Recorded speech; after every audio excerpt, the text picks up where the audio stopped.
And we're live. What's up, everybody? Hope you're all doing well. Thank you for tuning in. We are here for another call in show.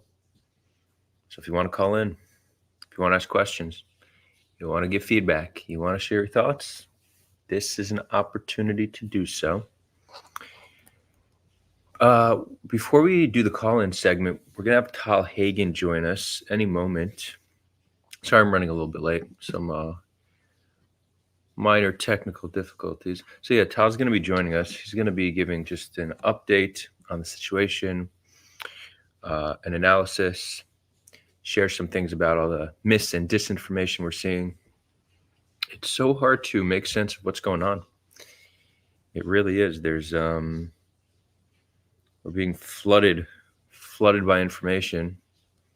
Hard to know if it's from a reliable source.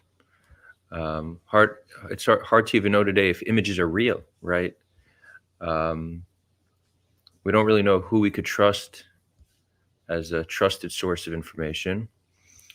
So a lot of us are either left just guessing or pretending like we know what we're talking about because we decide to trust sources that really probably shouldn't be trusted. Challenging. It's really challenging to make sense of what is really a tragic situation. I mean, seeing the devastation in Gaza, it's hard to see that and think that this is the best path forward.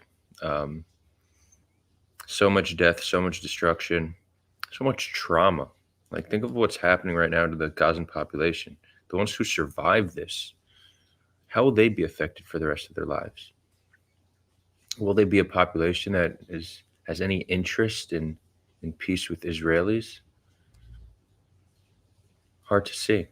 There's almost like two competing worldviews. One is to look at the devastation and be like, how can this be justified?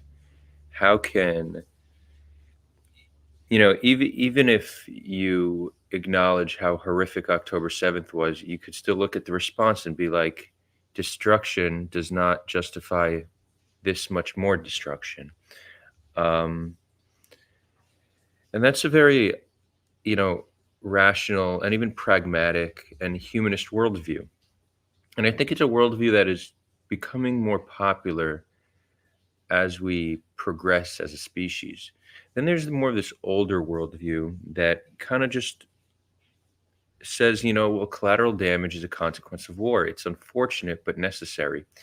And then, you could look at other examples of where you've had massive civilian death toll, but you could, in hindsight, see it's for the greater good. And, one example that's constantly brought up is Nazi Germany, right? Hundreds of thousands of civilians were killed, of German civilians. Actually, don't quote me on that. It might be in the millions. I'll pull up the exact information, right? So it's hard to see that the devastation, the civilian death toll in Nazi Germany as well, but it seemed at the time to have been necessary to defeat Hitler. So using that same logic, you kind of brush almost any death toll under the rug. It's like, what can we do? This is the consequence of war. And again, the competing view would be like, no, there's obviously better ways to resolve conflicts and massive destruction, massive death toll. And it almost seems like the way that Israel's response to October 7th, how it will be judged and looked at in history, is really dependent on the success of the mission. So if Israel somehow, through this, changes the status quo, let's say it defeats Hamas, and there's some positive outcome for the people living on the land, people will look back and say, yeah, it was worth it. The massive amounts of destruction was worth it. If the status quo goes back to business as usual or is worse than what it was, then this will be perhaps the darkest stain on Israel's reputation in its history. Um, and I think a lot of this really depends on where we end up when all is said and done.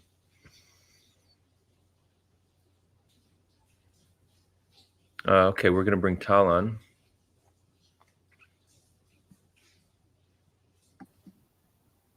Hey there. Tal, what's up? Going good. It's been a while. Yeah, good to have you back on. How's everything with you? Things are going all right, given the circumstances. Um, my personal life, I just try to keep myself busy, honestly, with what I do online now, like with Twitter, with analyses and debunking fake news and stuff like that. That's kind of like how I kind of like keep myself busy professionally, but be involved to some extent, but still distant. Mm, yeah. Yeah.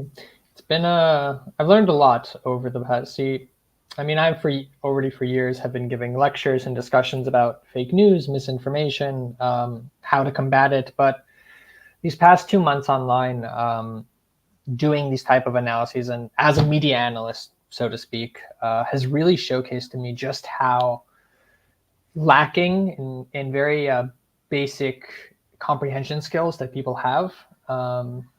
And it's very frightening to an extent. There is, the case to make that how much does the online community like Twitter really influence the real world? And I think that everyone has a different opinion about that. But we do know Right. that there have been people who have committed atrocities who were instigated from online media and the some stuff that they consumed. And what I've seen online has radicalized me, so to speak, or has pushed me in certain ways ideologically.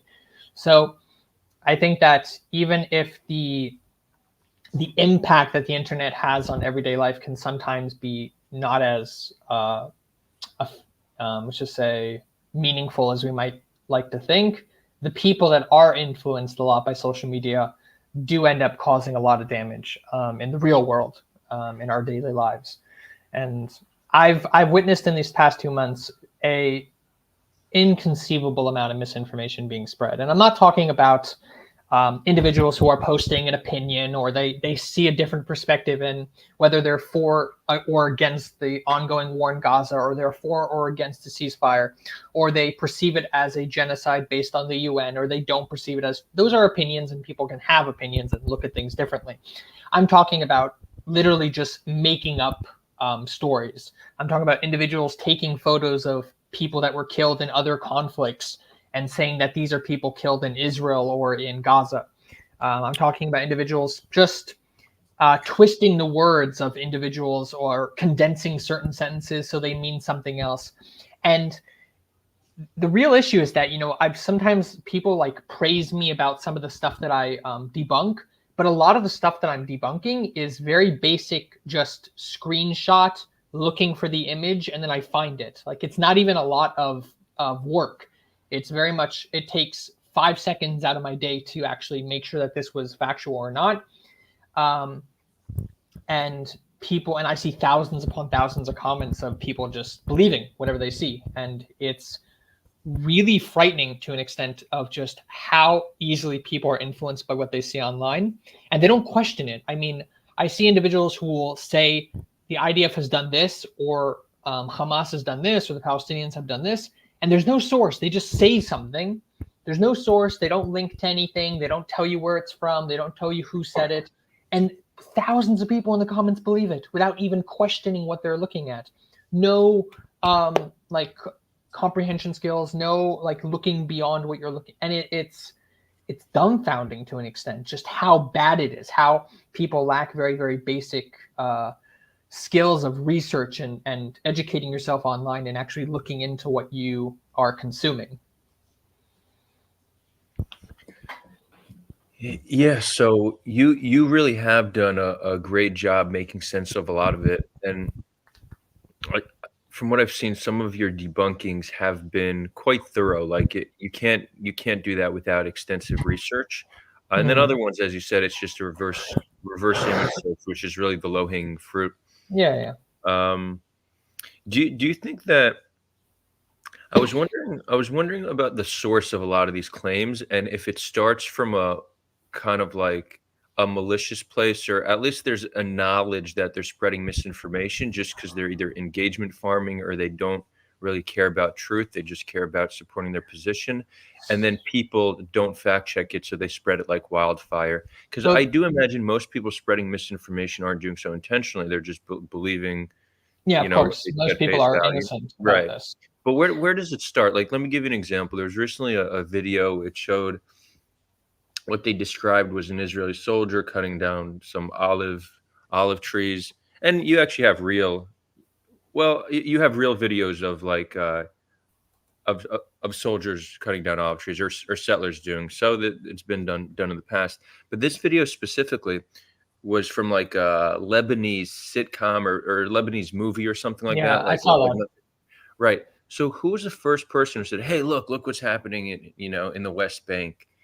Um, have you tracked some of these claims down to the So source? Yeah. sometimes when first regarding like what I actually track or don't track, I usually the way that I track things is honestly just whatever comes up on my feed, and if I see something has already been thoroughly debunked by major accounts, then I won't touch it because I don't think that there's a reason to. Mhm. So I did, for example, that claim, I was already kind of late to the party.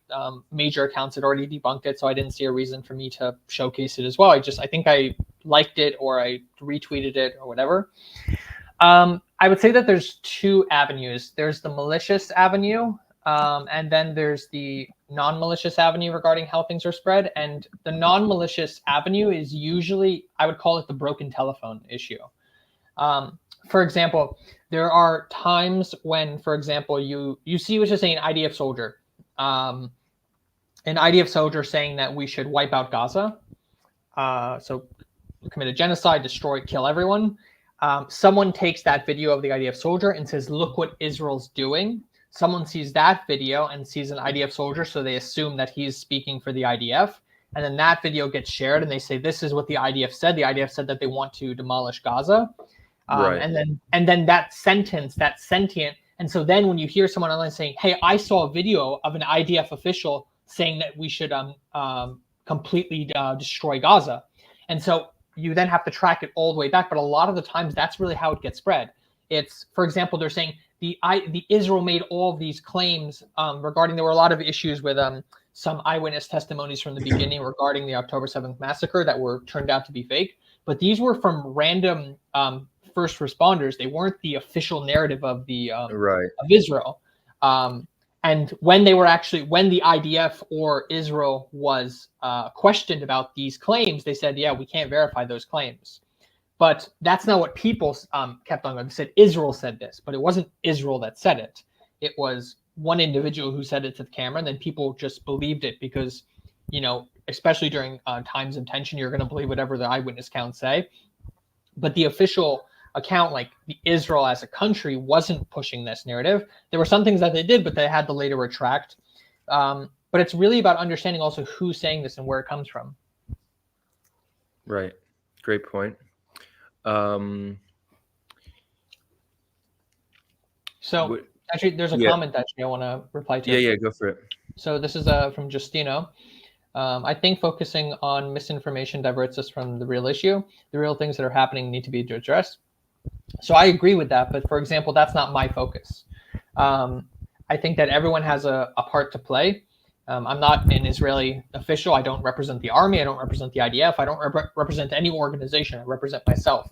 And I believe that my talents and what I'm capable of, or my passion, is dealing with the misinformation. So like I'm one piece of the puzzle. And so that's what I discuss online. It's also like when people, for example, recently I debunked, there was this girl who was talking about kids in cages by the IDF. And she showed a video of kids being brought into a detention center at a checkpoint, which is essentially kids in cages. And then she also shared a photo, and the photo was from a soup kitchen in Hebron. It had nothing to do with being put in cages, and it wasn't a cage. And so I debunked the photo. I didn't say anything about her claim regarding the detention center. I didn't debunk it. I didn't say it was wrong. I didn't say it was okay. Nothing. My goal and my type of presence online at the moment, and what I do, is making sure that the media and the pictures and the videos and the statements that we make are accurate, because they will be used against you in the future. This is exactly what's happening now with a lot of the narrative of October 7th with Israel, where a lot of these unverified claims were brought forward in the beginning and they weren't verified, and they were being shared by very, very large internet personalities, Israel, who weren't making sure that it was okay. And now, because of these few events that were fake, everything else is put into question, and no one believes anything else. Oh, you faked these stories, so all this rest is probably fake as well. And this happens also. You see, for example, a lot of pro-Israel crowds will say there's no one dying in Gaza. They're just lying, because they'll show instances of Palestinians sharing photos of dead kids from other wars. You see, they're just faking it. They don't actually anyone dying. They're showing fake photos. Right. And so when you share these fake images or these videos or you make these fake statements, they will be weaponized against you by the other side. And so my focus is on making sure that the general narrative that both sides are trying to push aren't muddled and you could say poisoned by the misinformation that gets spread intentionally or unintentionally. Yeah, there's I recently tweeted the line, atrocity propaganda fuels atrocity denialism. The less accurate you are, I mean, end tweet, I'm adding to it, but the less accurate you are in your claims, the less credibility you have in everything else you say, and the more other claims, whether true or not, they'll be called into question. So I think it was, there's the atrocity denialism of October 7th it's settled in, right? You have a large segment of the population, and again, it's large on Twitter. I don't know how representative it is of the actual population, but who believe that it wasn't even a massacre. It was just soldiers targeted, and then the civilian death toll is primarily the IDF. That's kind of the conclusion many have reached.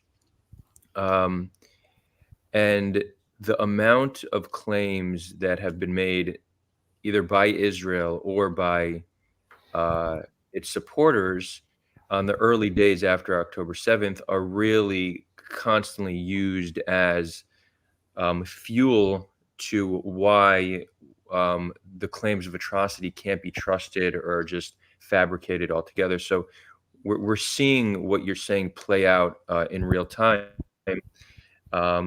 And there's going to be some amount of denialism no matter what, but there always is. I'm not talking about the more accurate we are, the less fuel there will be to this denialism. And as you said, on both sides. Justino, I do think though, we bring Tal on, he's really our debunking expert. But we do talk about the actual issues, and we are going to move into that. So, I appreciate you expressing what you want the focus to be on. We're turning this into a call-in show, so whoever wants to hop on very, very well can. If you hop on, you got to keep it respectful. You could share your perspective, but you need to come on willing to listen with an open mind. And just understand how tense times are right now. Ask yourself before you speak, not is this something that those who already agree with me are going to like, but how can I say this in a way that those who disagree with me are going to be open to hearing? Something important to keep in mind when we're engaging with others. And this is also a problem that's just enhanced by social media. It's that a lot of people just want to get the positive reinforcements, the engagement farming through likes and shares and comments.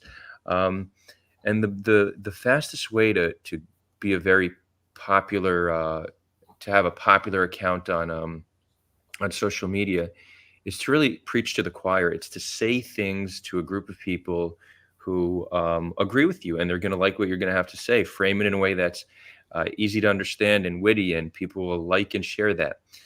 But are you going to change minds, right?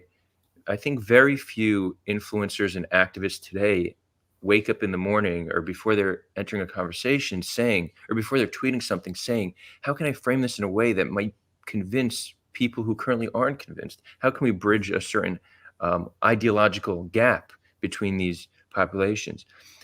That's not the conversation that's being had. It's like, how can I preach to the choir? How can I get that positive reinforcement from those who already agree with me? And it's why dialogue in many ways is so siloed, so extreme on these social media platforms.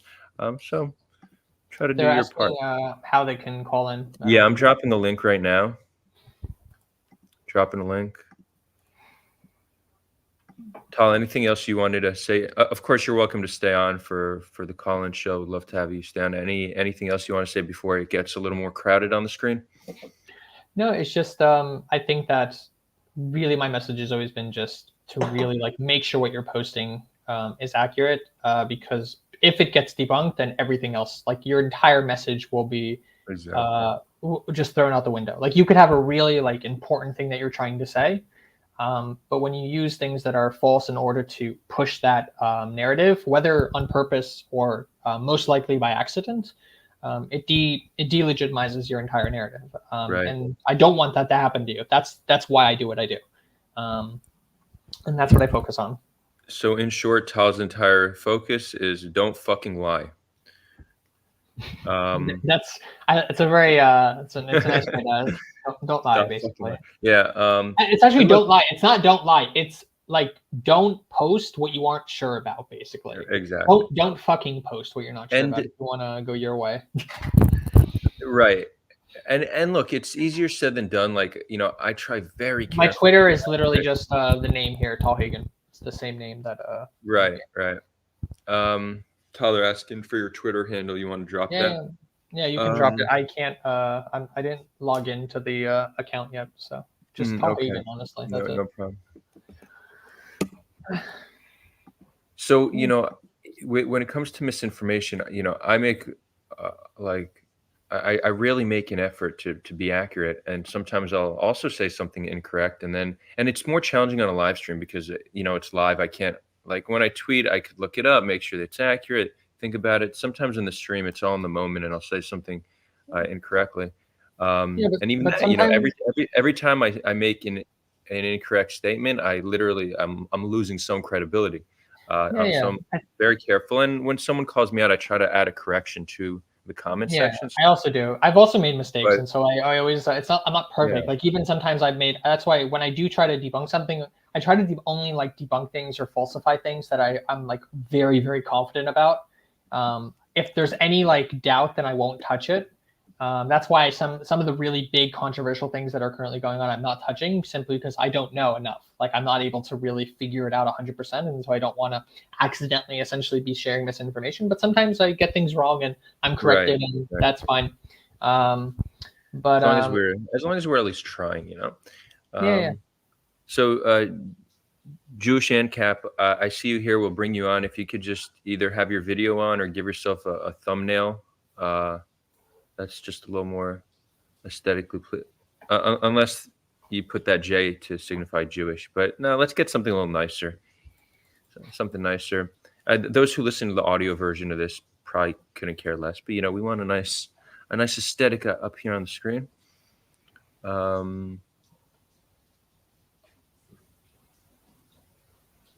This is an interesting question. And by the way, friends, we always appreciate super chats. Actually, let me take a moment and just shout out our patrons. So all our patrons, thank you so much. But we do have 4 visionary members. We have Renee Gordon, Adam Blas-Becker, Neve Goldstein, and David Edwards. If you want to support the show, you can find how to do that in the link in the comments. Our goal really for the channel is to be able to hire somebody full time, so we can just really take what we're doing to the next level. The vision for the channel is to really just have multiple live streams a week, either hosted by myself or others. Right, I really would like to expand this and have this be a platform that's run by the community, where community members can come on and contribute their own content, and do their own live streams the way Tal has done on many occasions. But hiring somebody to kind of organize all the process, help with like booking and matchmaking and a lot of the admin side of things will really help us take what we're doing to the next level. And the goal is long-term, is even beyond Israel, Palestine. It's really to reconcile between people in conflicts. I have a vision where we could do this, conversations between Russians and Ukrainians, Armenians, Azerbaijanis, Indian and Pakistanis, liberals and conservatives, woke, anti-woke, right? There's there's so much division in the world today, and the goal of this platform is to show that there's a way that we could bridge certain divides through conversation, and that's what we'd like to do. So if anybody wants to support the show, you can find how to do that in the description. You could also just join and become a member here on YouTube, but just keep in mind YouTube takes 30% of anything you pay, so better do your Patreon because they only take 5%. Cool. We have some people in the waiting room. Faraz, please give yourself a thumbnail. Jewish ANCAP saying, how do you get a better avatar? So you should see that, let's see, you click I don't know, how do you do it, Tal? You're asking You go to settings, you click settings, and then you'll see I think so. I'm trying to see it. Let's see what happens if I turn off my camera. Can I just add? Yeah. Edit audio avatar. You turn off. You should see edit audio avatar, and then audio avatar. Cool. And then it allows you. Justin, we're gonna bring you on. Justin, what's up, brother? Hey Justin, guys, how are you? Real quick, because we've been having you on for years now, and is it actually just Justin or is it just N? It's Justin. Oh, god damn! This whole time I've been. Yeah, it's all right. No, yeah. Justin, great to have you back. Thank you. Yeah, it's been a while. A month, 2 months, maybe. Your audio's a little low. Can you? Hold on one second. Let me fix this. 1 second. How about now? Is that better? Yep. Yes. No. Yeah. Just speak loud because it's still a little bit low, but it is better. Yeah, it looks like there's a delay. I don't know. 1 second. Let me. I was going to answer something quickly in the comments because I think it's something I've advocated before. When I gave a lecture from Jerry about people remaining silent because they're not sure about, they don't feel confident enough to talk, but they also want to help. I think that there is always a component to getting involved in a foreign conflict or something going on where you're afraid that by involving yourself, you actually might be doing more harm than good because you don't know the full picture. But I think, for example, humanitarian efforts, no matter the conflict, is always a positive note. Advocating for the prosecution of individuals who commit war crimes, advocating for humanitarian efforts to be allowed, advocating for people to be able to receive medicine and food and water. These are very, very basic things, and they don't have to do with a specific side if you're advocating them in general. And so I think that's a very basic thing that anyone can advocate for, and you don't need to be an expert or insanely confident about every aspect of the conflict that you're looking at. That would be my take. Can you hear me better now? I can hear you fine. Yeah. Okay. I just unplugged this thing and plugged it back in, and I think it did something. Yeah, I hear you. Actually, we could probably turn up your volume on our end. I mean, I hear him fine. But isn't it a little bit low? All right, chat, what do you hear? It should be better now. Speak. Yeah, if you guys in the chat box, maybe you guys can put yes, yay, nay, whatever. Cool. I turned up your volume though, so we're good. Okay, good. So cool. Yeah, no, I do follow Tal, and I've been in communications with him a few times over the last month. I'm his official messed up interpreter, and but you get what you pay for, by the way. Because my yeah, exactly. now you know why it's free, right? Yeah, anyway, people don't know I'm an antique collector, and so whenever I have new items that are in Arabic, Justin's my go-to. Yeah, and I don't know what people used to do before the typewriter, honestly. Like sometimes you send me stuff that's written, and I'm like, dude.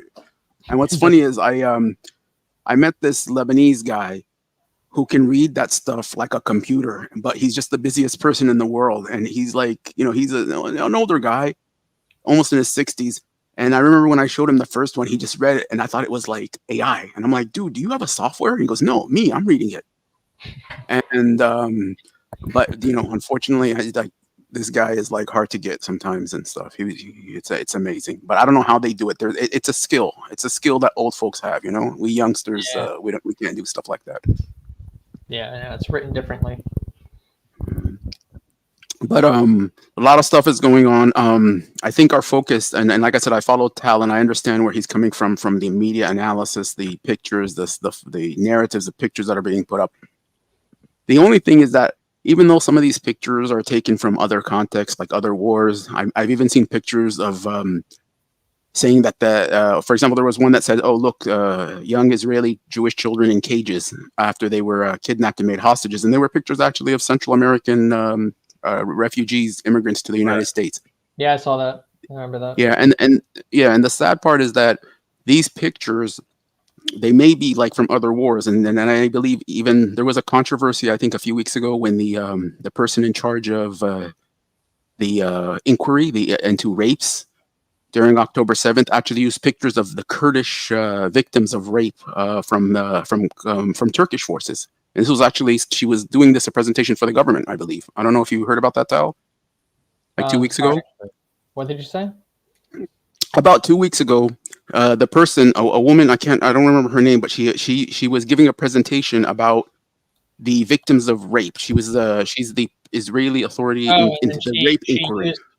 Yeah, and there was, funny enough, the photo that she was talking about that was from Kurdish fighters, that was uploaded very early on by accident to the page. And I remember being in the group that was uploading the photos, and they all like quickly were like, get this off the page. It wasn't a part of it. Like the members were being responsible. The second it was uploaded, a lot of the members were like, get this off the page. So I don't know why she was talking about that image, because it was already like taken off by Israeli people in charge of those pages very early on. So I feel like I don't know what happened there. And what this does is it goes to what Adar was saying about credibility, because here's the thing, again, and I'm saying a lot of these photos, even though they may not be accurate, but they do represent stuff that's actually happened or is happening now. Like you talked about the soldiers talking about genocide. I mean, you have pictures of, there was a picture in Gaza of a soldier hanging up a sign of a I think it was a pizza franchise, said it's coming soon, a new location. And there's pictures of, just looting and things like that, and very, very, there's genocidal language going on, and I take what Adar said earlier about comparing Germany. Did it do good because of the war with Germany, that civilians were killed, and eventually Germany, and today Germany is one of the most powerful countries and prosperous countries and peaceful countries. But at the same time, I think it's insane to say, Gaza is not Germany. Gaza doesn't have an army that's ready to invade and take over the region and things like that. And, you're really talking about a population that's pretty much defenseless, to be honest with you.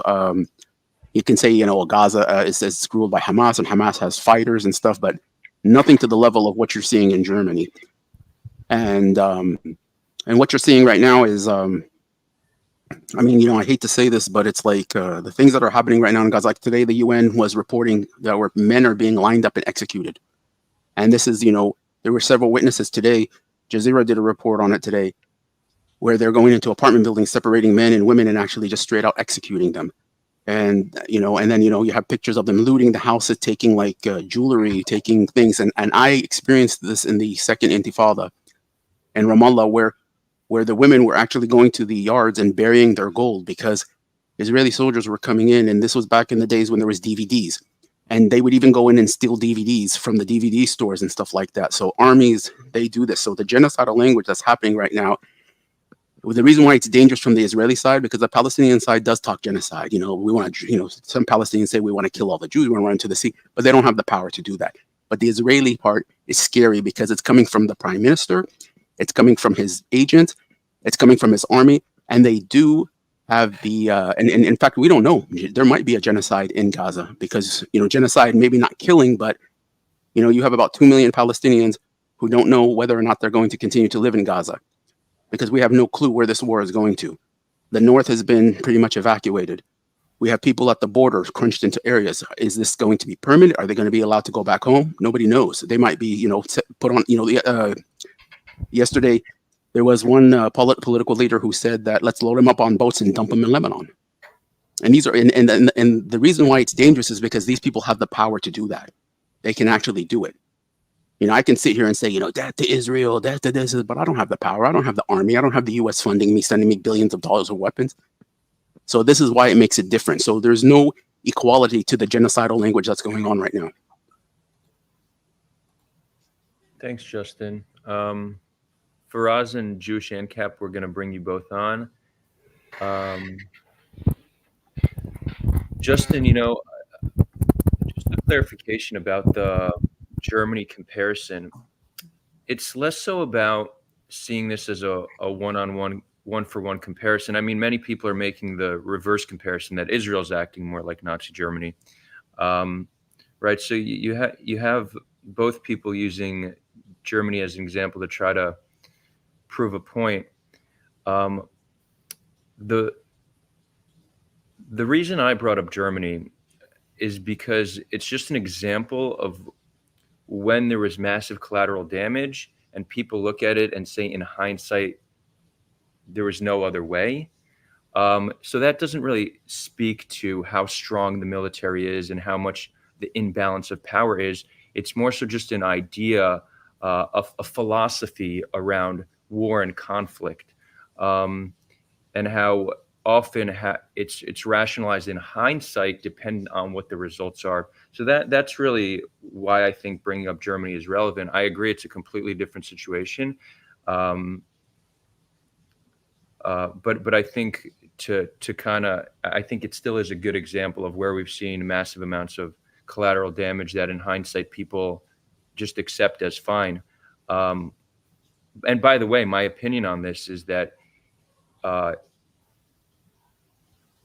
I don't think people are going to look at what Israel is doing now in hindsight and think it was okay. I think this is going to be a stain on Israel's history, that it will need to carry for the rest of its existence. So my opinion is, when all is said and done, it's not going to look like what happened in Germany. It's going to look like a horrific and tragic loss of life that really didn't bring us to a better place. Now, I very much hope I'm wrong about this, but if I were to have to put money on an outcome, I would put it on that outcome. It's interesting when you need to put money on something. That's how you test what you really believe. I mean, if you look at history as an example, with Germany and Japan, you had the Marshall Plan, where you had billions, maybe even trillions of dollars to rebuild these economies, to rebuild these societies. But then you look at, for example, like Iraq and Afghanistan, it was the opposite. That after these, wars of invasions were ended, rather than rebuild these countries economically, trillions were spent on weapons to basically to keep them to for example, look at the Afghanistan is a great example. They supported this army of 30,000 men and the most advanced U.S. weapons to basically, and look, it fell within a few days. And it's because, unfortunately, the leaders that we have right now are looking for military solutions to political problems. And unfortunately, history teaches us that military solutions don't work for political problems. They might create a temporary solution, but unfortunately, long term, it's terrible.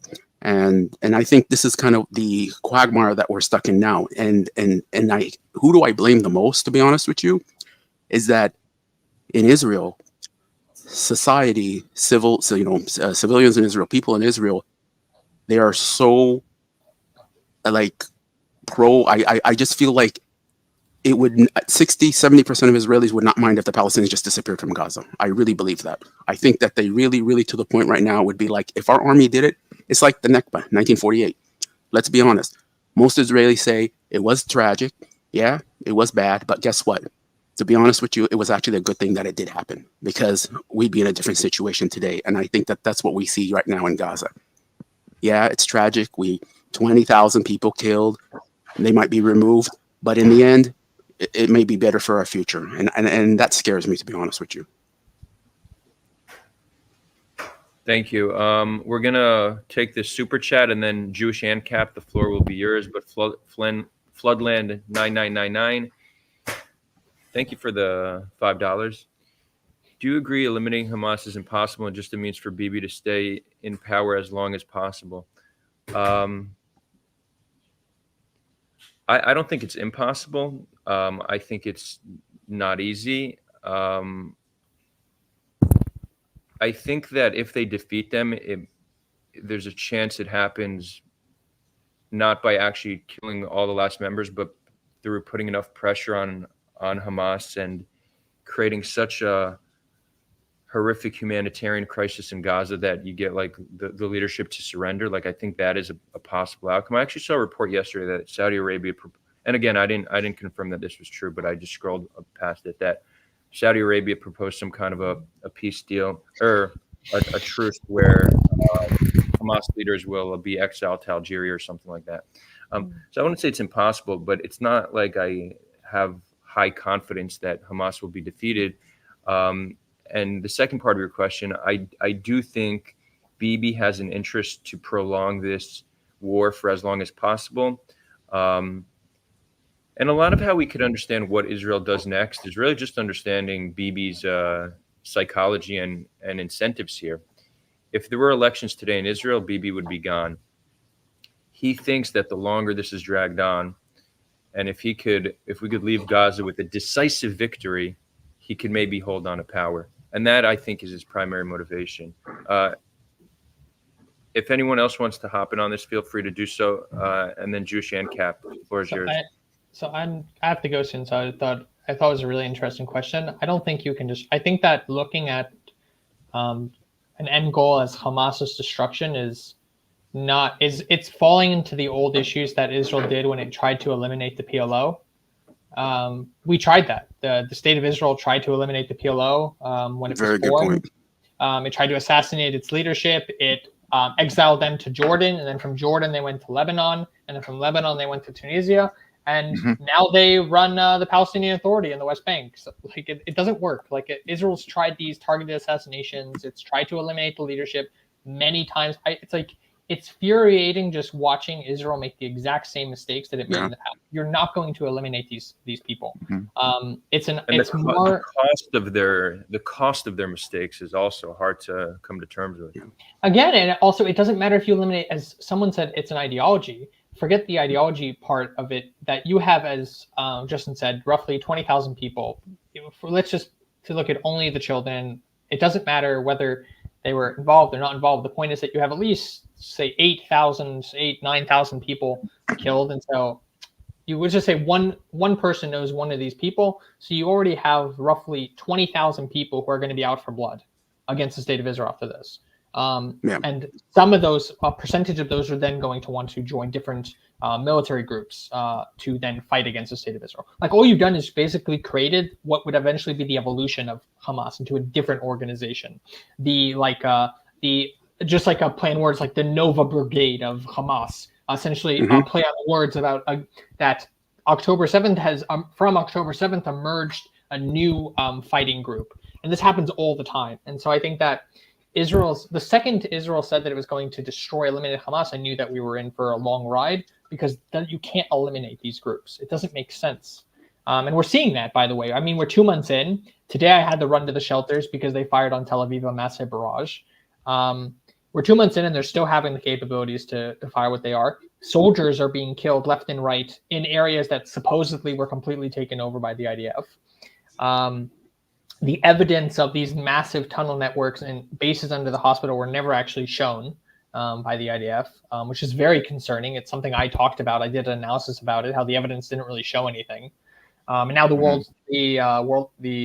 Street Journal actually just came out saying that, there was no evidence that was actually presented, which essentially is what I said 3 weeks ago. And I think that really, just kind of like what you're saying, Adar, like to me, it looks personally that it's very much just there was the initial anger. Israel does this all the time. It has the initial anger, it fights back, and then it puts itself into a headlock regarding what to do next. And I don't think Israel, and by the way, when people talk about the hostages and we cared about the hostages, we never cared about the hostages. State of Israel as a government. We could have negotiated their release without a single shot fired. No, again, I understand the mentality about, there is that mentality about, they should surrender and we'll get all of our hostages back, or we'll beat them down. But the second that the IDF went with a ground operation, you weren't getting those hostages back. It doesn't take away from the war crime of Hamas by kidnapping innocent people. We're not talking about POWs regarding this war. I'm talking specifically about the civilians regarding the war crimes about that. But just talking about Israel being able to save these people. That one, by the way, on the official listing of what was the objectives, hostages were the third on the list. And they weren't, and also they didn't say we're going to get the hostages back. They said if I remember, I'm paraphrasing here, it was basically that we're going to do everything in our capabilities to solve the hostage dilemma. That's how they worded it in their official thing. Basically saying like, maybe we'll get them back. And then when it came to destroying Hamas, they said we will destroy Hamas's capabilities. And so it was never the objective of this war. And that's, we're seeing now the outcome of that now with who knows where the rest of the hostages are, even if how many of them are still alive. That's Adar, could I just also say that I know just if it's really quick, we have just real quick because it's the question that do you agree eliminating Hamas is impossible? So and I want to just give a Palestinian perspective, and I agree exactly with what Adar said, that this is exactly repeating history with exactly what happened with the PLO. But the thing is that, not Adar. No, I'm sorry. No, that's Tal. I'm sorry. I meant Tal. I'll take the credit. I'll take the credit. Yeah. And the thing is that the one thing that I wanted to add to it was that there are many Palestinian people who would like to see Hamas not in power in Gaza. It's because Hamas has been a problem with unifying the West Bank with the Gaza Strip. So the question is not, is it impossible to remove them? The question is how to do it. To do it organically, we're doing it as supporting the Palestinian movements. There's so many Palestinians in Gaza that want to do like maybe a democratic change. They want to do a change and align themselves back with the West Bank. So if it was something like that, then you would see more support. That's the way he want to get rid of Hamas. But to do it with a foreign army, with foreign support, and even people are asking now for foreign soldiers to come in and monitor this. This is the wrong approach to it. The change has to come within Palestine. We have to go within Palestinian society to change the leadership of what we see right now. And it even includes, I'll go so far to even include the Palestinian Authority. The Palestinian Authority needs to be cleansed out. And this is the way to make Palestinian society different. You are not going to do it through military invasions and this. In fact, you're doing exactly what they want you to do because they are now more popular than ever because of this war. Yeah. So Israel is more isolated and demonized than ever, right? That's. I need to go, but take care, all of you. Stay safe, and if you like to follow my Tal, thanks so much for joining us. See ya. Cool. I'm gonna bring two more people on, Life SB and Connor Odell. We got a full arena here. Jewish ANCAP, what's on your mind? Hey, Adar.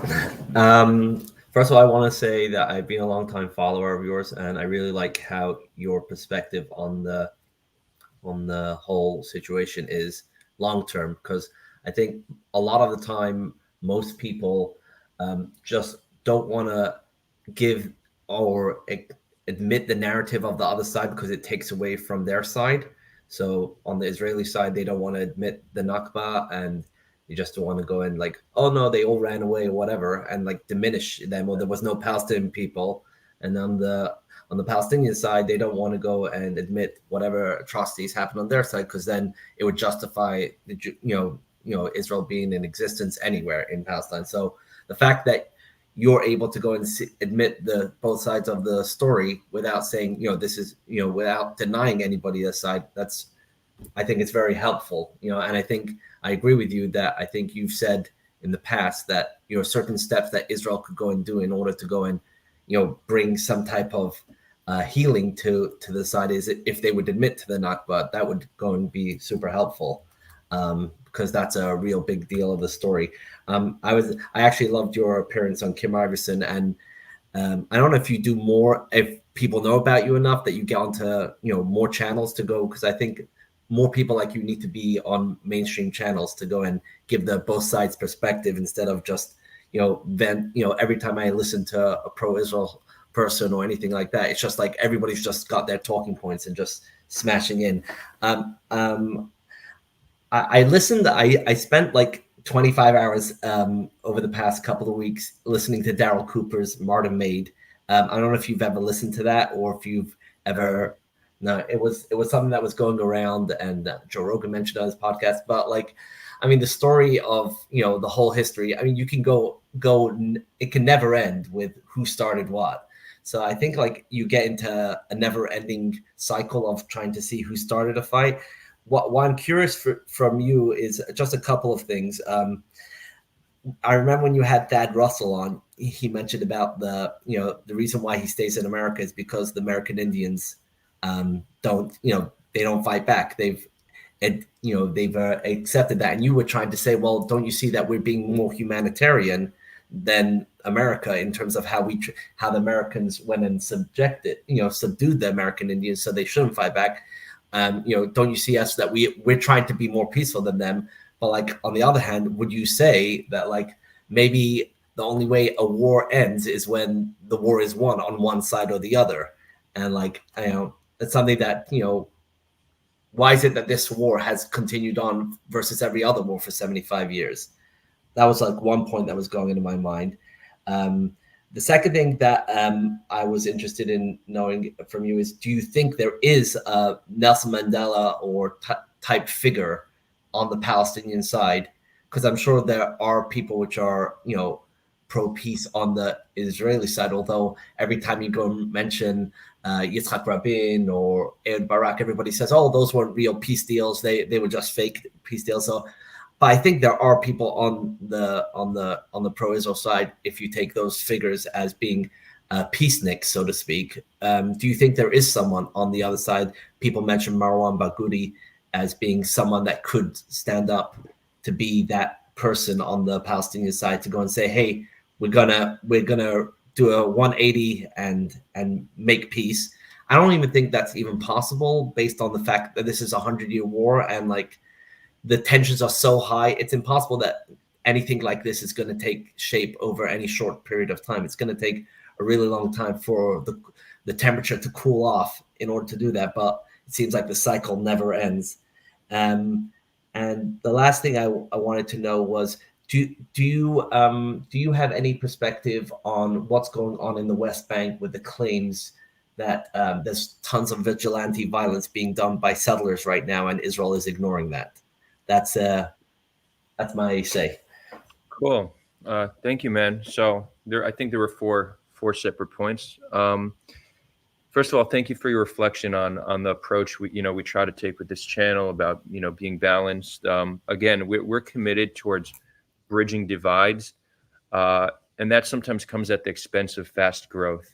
So our form of content and the approach we try to take here will be a slower growth, but the people we're bringing together are of a type that are open-minded, that want to get to know the other side.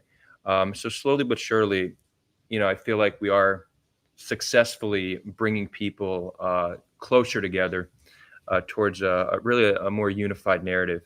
I don't by any means think that we on our own are going to have some drastic change and solve the conflict, but my personal philosophy behind activism is, don't tie your well-being to the results of to your ability to solve a certain conflict. More so take it for the little wins. So every single person who we manage to inspire or change their perspective or give them hope, that's a win. And the hope is to inspire others to take a similar approach. Like I hope one day what we're doing on this channel is not even interesting anymore, because it's the most common form of dialogue. Instead of people yelling at each other, it's, wait, let's come together and talk. And that you have massive platforms.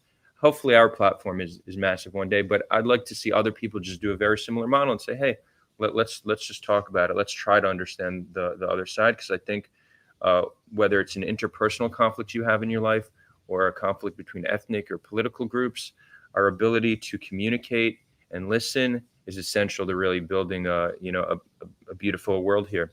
So that's how we're looking at it, and I appreciate your acknowledgement of that. You mentioned, you brought up the interview with Thaddeus Russell, how you essentially asked, is the reason we're still in conflict because there hasn't been a decisive enough victory? Well, yeah, on one hand, the fastest way to solve any conflict is to genocide the people you're in conflict with. And by the way, that's why genocide exists. So it seems like a human's capacity to destroy another population is actually in our DNA, and given the right environmental conditions, that that support for that idea can be triggered in our mind. And just to look at it from like how it developed, being a social species, you could imagine you have like a band of hunter-gatherers, and then there's an opposing band of hunter-gatherers. And there have been examples in the past. We know that different hunter-gatherers did sometimes communicate and trade, and there may have been some like harmony between them. But the second they got to a point where, let's say, there wasn't enough food for both groups, or they viewed one group as a threat to their survival, humans' ability to then genocide that group, exterminate them, is actually what kept those humans alive. So we actually have genocide DNA in us, which got us to where we are. But I like to think that that's not how we need to keep living. So, there's this, there's an appeal to nature fallacy. Just because something's natural doesn't make it right, or just because something's unnatural doesn't make it wrong. So this is why genocide, or just even calls to exterminate whole groups, has existed forever. But I think it takes a lack of creativity and will to find other less harmful resolutions. So we're kind of wired to see things in a very simplistic terms, and if a population is deemed a threat, destroy them. But humans are brilliant creatures that have immense capacity for greatness, and to think that our only way to solve certain conflicts is through genocide, I feel like it's not giving us enough credit for what's possible. And with that, we do have examples of ethnic conflicts that have been resolved without total domination, or just political conflicts that have gone on for a very long time. So yeah, I will agree that one side destroying the other will be the fastest way to solve the conflict. But if we cherish human life, which we all should, we shouldn't even see that as a relevant option.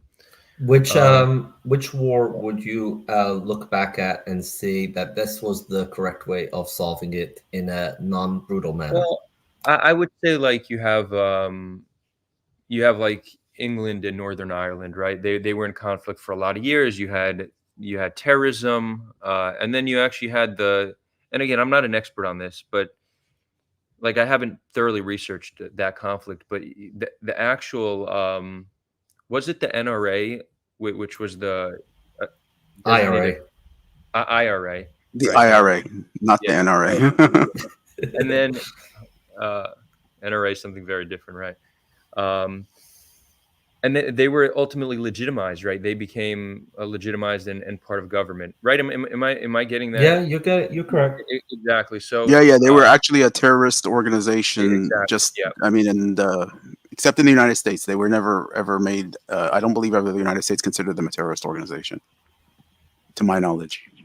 Right. So that's just an example of how you can have an actual terrorist organization that then becomes government. So, do people think that there's no future where Hamas is legitimized and part of government? I think if we look at history, we've seen it done in the past. I think it's one of the potential outcomes here. Yeah, and then you had countries like, well, I don't know if it's a great example, but you had like countries like Germany and France that have been fighting for hundreds of years, and now you can't imagine a world where they fight. So there's, we look back at history and we see countless examples of one population totally dominating or destroying another population, but that is the mindset and approach we need to evolve out of. We can't accept that as just necessary. And again, I'll go back to the fact that we see human capacity for greatness. There's almost always endless paths forward. It's sometimes hard to know how to achieve certain outcomes, but we're not giving ourselves enough credit if we think destroying another population is the only way to get there. I think his question about the Yeah, Palestinian Nelson Mandela was a really good one, by the way. yeah. It's and it's I want to give that one to you, Justin. To yeah, respond. and it's very timing because I was just watching Jazeera Arabic, and one of the deals that Hamas actually announced today was a hostage exchange, and they wanted three people in particular, and one of them was Marwan al-Barghouti. Another person was someone from the Popular Front for Palestine, and another one was a Hamas person. So also, if you look at for like France 24, they did an interview with Nasser Qudwa, who was he was the UN ambassador, the PLO ambassador to the UN, and the nephew of Yasser Arafat. He's living in, I believe he's living in France now. So the reason why I want to give this background is that Marwan al-Barghouti he is very much called the Nelson Mandela of Palestine. He's young, he's in jail, and if anybody doesn't know, he was jailed during the Second Intifada back in 2003 or 4. And the good thing about him is he's someone who's very well respected. He's a popular leader, and he commands the respect of not just Fatah, the party that he belongs to, but also Hamas and the other factions. So he's a guy who has a lot of clout, and he's also someone who supports a two-state solution. He outright says, I support a two-state solution based on the 1967 border. So he's not a man who's calling out for the destruction of Israel or one state or anything like that. He's a very pragmatic man, and his writing, and he actually ran against Mahmoud Abbas in jail because his wife is sort of the political front for him while he's in jail. And he was actually looking to win the election. And some people believe that the reason why the elections was canceled was because he was looking to win. And which I think is one of the reasons. So definitely, but the thing is that to go back to what Adar is saying, that genocide or something or war is in sort of terms, but here's the thing: as long as war is convenient, I think that Israel, society, and government will choose war. As long as they have access to weapons, to diplomatic support from the United States, they will say, "Hey, war is good because it's good for us.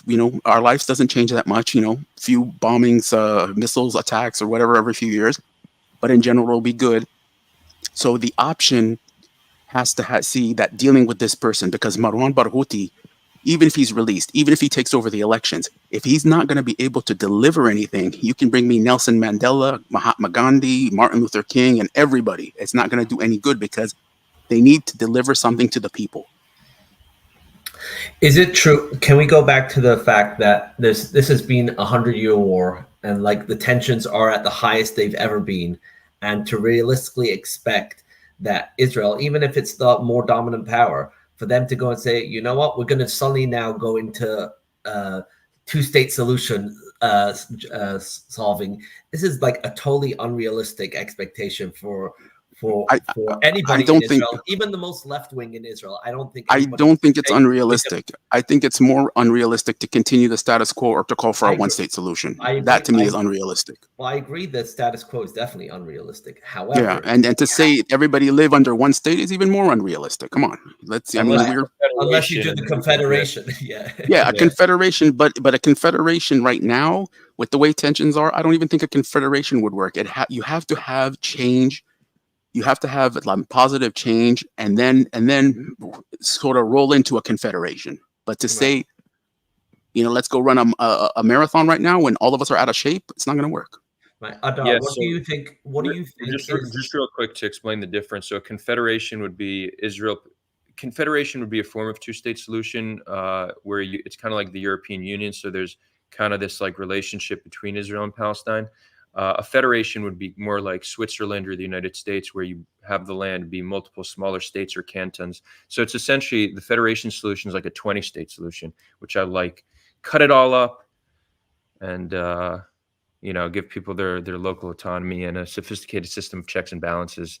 So, because really the real concern with one state is that two populations who've been in conflict for 100 years, who have severe mistrust, fear, and hate of one another, who have different ideas for what their version of self-determined looks like, shouldn't be competing over control of one government. It would just be a disaster. So if we could create a system in one state that's separated into 20 smaller states, or I don't know how much, it might be 22, depending on which federation solution you're looking at. As long as you can find a sophisticated way, that doesn't have populations competing over demographic control. Look how the European Union happened, Adar. The European Union did not happen overnight. You had France and Germany were enemies for hundreds of years. Then they became allies.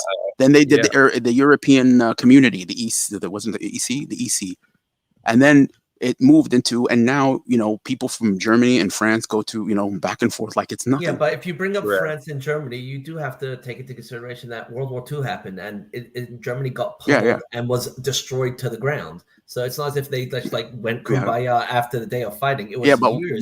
No, definitely the United States being in Germany. No, there's definitely differences. But what I'm trying to tell you is that, considering where we are right now, the two-state solution, I mean, that's why when people say, oh, the two-state solution, is that there is no other solution than that. Because what I'm saying is that anything other than a two-state solution is going to be a disaster, because the people are, it's going to take years to get into, like, if we trade between one another, working. I'll totally concede to you the two-state solution may be the most viable option. I'd be interested in just knowing, and Adar, if you want to chime in on this, what right now is realistic. I know we can all speak in the peace things and confederation and two states. Right now, the tension on the ground is so hot. What would it take for the day after, hopefully this war comes to an end right now, tomorrow? What would it take for the next year or 2 years for the simmering of the thing that Israel could go and say, okay, we're going to make this gesture right now, and it's possible that we can actually do this and it won't cause any security issues, and that would be satisfactory enough to the Palestinian side to go and say, okay, they are making measures in our direction. Hopefully if this tension boils down after 6 months, a year, we can make the next gesture, right? And it would actually lead to a stage after stage, instead of like, we're going to do two-state solution this second. Sure. Yeah, so I think whatever solution we have, it's going to be a process. And this is some of the tension between both sides, that sometimes there's no overnight solution. And Palestinians often struggle with this idea because the status quo is so uncomfortable for them that they want change now. You know, they want their freedom now. They want their dignity now. And saying that some solutions might take a generation or two, it's just very hard to come to terms with. But there are things that can happen now that would make a big, huge difference. I want to touch on that. And as uncomfortable as it might be that some solutions might take generations, that very well may be the reality we need to accept. But as Justin just said, there's a lot that can be done from day one, a lot of good faith measures to give people hope towards a better future. And hope really is essential, because when you have something to live for, then you're less likely to be violent. The despair really breeds violence. It's so much easier to go and essentially, like a lot of they talk about like Palestinian terrorism. A lot of that is coming from people who don't care if they're killed. They know it's a suicide mission, but they don't have much to live for. I also don't think there's any solution that will ensure that there's no violence. I think there will always be some actors that try to destroy a peace deal. So we need to be very careful to not let a few violent people disrupt an entire truce or peace process we're undergoing. But in terms of where we can start, so a lot of it comes with just recognition, right? So, and let me talk about it from the Israeli perspective. What can Israel do unilaterally? Israel can acknowledge. Could I just before one thing, just something that can, I know what we would like, but like something that realistically is currently in the purview of people that are actually elected that would actually do these things. Nothing. Really? Oh, the people. No, there are certain things that could be done, and I'll just go over. He asked what can be done that is realistic to expect of those currently in power. So that's why I got you. Yeah. So would we need to do elections for your ideas to come through?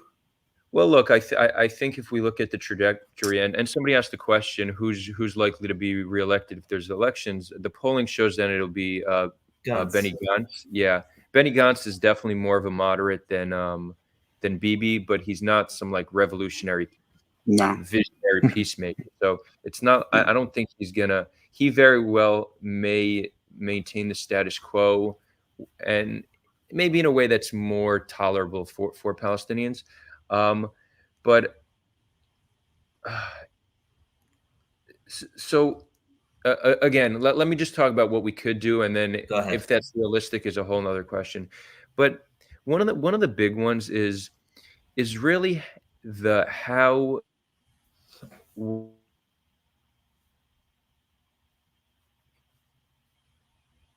Is it him or is it me? I think it's him. I can't hear him either. Oh, is it Adar?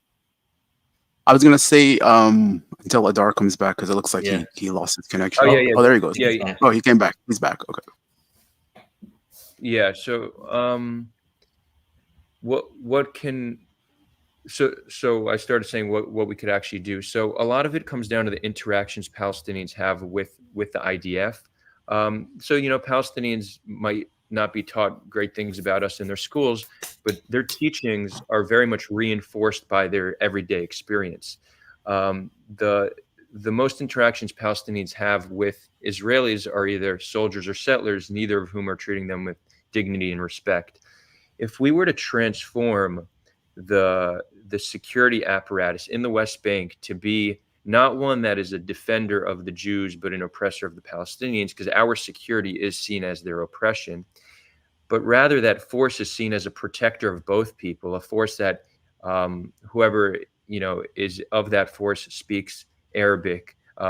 Maybe it's made up of both Israelis and Palestinians, and really have it seen as a security force for both people. That will change the everyday experience Palestinians have, and start to give them, a different impression of who Israel is, and how, and just how they perceive us based on their daily interactions with this force. And again, how likely is this to happen? Right. I don't think currently it's likely. Who's but the I think political person in Israel that you think would go and make that gesture? I think if you have, I don't know if I could tell you one specific person who would do it, but I do think that if you have a coalition, if the leading party is diverse enough and there's enough pressure to change the status quo, like let's say by Mansour Abbas, for example, I think that we could start to see change. And there have been examples. Let me just give you a clear example. There was a policy called Mipui, mapping, where soldiers would just go to random homes in the middle of in the night, knock on the door, and go into the house to map it out. And they would do this to civilian homes. There didn't need to be a suspicion of some terrorist activity. They were just allowed to do this. And the whole idea was to have as good a layout of all the homes and entrances, exits, all that stuff. They decided a few years ago to stop this. They understood that whatever the humanitarian, and maybe they had a different internal logic, but whatever humanitarian cost that has isn't worth the strategic gain. Or maybe it came from pressure from different NGOs, but it showed that there was actually an example of an effort to change certain military policy in the West Bank to make it more tolerable for Palestinians. And even his name's Bennett, right? Bennett, who's many consider him to be at the right of Bibi. He presented different approaches to what was described as reducing or shrinking the conflict, and it was like 7 points of what can be done. And he was working to implement stuff like that. So it's not that there hasn't been any effort, and it's not like there hasn't been any change we've seen so far. So I certainly think it's possible. But I can't really tell you who I think will be the leader currently in Israeli politics who will be able to drive this forward. So that's one. The other is really just acknowledging like the past. So if Israel, and this happening on its own won't be enough, but if Israel commits itself to some kind of a peace process, and let's say that starts with an acknowledgement of certain wrongdoings it's done in the past, and acknowledging a Palestinian right to self-determination, and presenting, let's say, a 10-year plan where Palestinians can have either their form of self-determination or access to all the land given an end to violence and a mutual recognition from their side of us. Something like that could very well give the people the hope to start to work towards that future. So again, acknowledging of wrongdoing, recognition of the Palestinians' right to self-determination, and making sure that the security apparatus in the West Bank is protectors of both people. I think these are all things that can go a long way. A few more small things is accountability. So if a settler harasses a Palestinian or harms or assaults a Palestinian, they should be held accountable. They should get a similar punishment that Palestinians would get, right? Touching on that point, could you address, like, if there is currently going on vigilante violence on the West Bank and Israel's ignoring it right now? There's definitely vigilante violence. They're not ignoring it entirely. Bibi even said a few weeks ago, after getting pressured by Biden, actually, so this is some good the U.S. did. They put pressure on Israel, and Bibi came out saying anyone doing this vigilante stuff will be held accountable, will be punished. So it seems like they made some effort, but I think my assessment would be that it's there's still a level of unaccountability that we're seeing, and not a great enough effort to stop this vigilante violence. We should start treating violence the same no matter who does it, right? So if a Palestinian attacks an Israeli, that's very important. Yeah, that's very important. We're very far from that right now. Yeah, and I'm going to tell you, if I could tell you why that's very important. The Palestinian Authority has done a lot of work to go after extremists. People might say that they're not doing enough, but they've actually, and even the Israeli Secret Service has acknowledged this. But the problem is, if you have the Palestinian Authority and the Israeli army focusing exclusively on Palestinian extremism, it creates this illegitimate existence right now. But if Adar, like what he said, if we had the army and the Palestinian Authority both equally treating the extremists, like a settler attack on a Palestinian civilian is equal to a Palestinian attack on an Israeli civilian, if this would bring legitimacy, because you see the PA right now is saying the reason why we go after extremists is because we are a responsible government, and part of responsible governing is to go after extremists, because you can't have a situation where people go and just randomly kill people. Makes perfect sense. But then the Palestinian population says, well, we agree with you, but this is not being implemented on the other side. So this is something that it could happen now, today. Israeli settlers that go rampaging and stuff, if the army is not going to provide security for everyone in the region, this would go, like, literally this would change people's views overnight. The occupation, the way it is right now, is a big problem, because it's a one-sided occupation, and that's basically preserving the lives and lifestyle, I should say, of settlers. And this will always create a problem. And Justin, do you think that what Adar mentioned, those few things are sufficient enough for the Palestinian side to say, okay, these are good faith efforts, let's let the temperature cool down for the next year till we get asked for the next step? I do agree with Adar, but I think Adar is more focused on the historical. I think that Palestinians are a little bit more concerned about now and the future. I think settlers, the expansion of settlements, the seizure of land, and especially in Jerusalem, where I'm from, this is something that needs to stop right now. We need to draw a line now. Right. That should all end, as well as a good faith measure, right? Expansion of settlements, even home demolitions, right? There's a lot of stuff that are really not essential to security that we do. Because your whole thing about convincing Israelis about acknowledging their past and Palestinians to acknowledge their past, this is going to take probably a generation. But my fear is that while we're focusing on that, doing that, remember the analogy with the pizza. We're arguing about a pizza that's 10 slices and you have 7, and we're arguing about the last 3 slices. But guess what? By the time we finish arguing, those 3 slices have been eaten. So there's no pizza to argue about. And this is what the failure of Oslo did. You're making me hungry, man. Yeah. And so this is what the failure of Oslo did. So if we need to draw a line and say, this is what we're going to do in the future, and then go from there. But these immediate things like equality, end of occupation, and ceasefire. These three things are absolutely, and then like when I say equality, treating everybody, like if you're an extremist, whether you're from Israel or Palestine, it's the same thing. These three things have to happen now. And then we can go into this other stuff about what's the state going to look like? Yeah. What about the past? Let's acknowledge each other, etc., like that. Thank you, guys. I do want to give an opportunity to some of our guests who are here. Juice Ancap, you're welcome to stay on. I appreciated your perspective and your questions. Faraz is next. What's going on, Faraz? Hey, thanks for having me over. I want to say that I'm new to this conflict, and I'm not a Palestinian or a Jewish person. But I read news, and this topic got my interest in taking a step back a bit.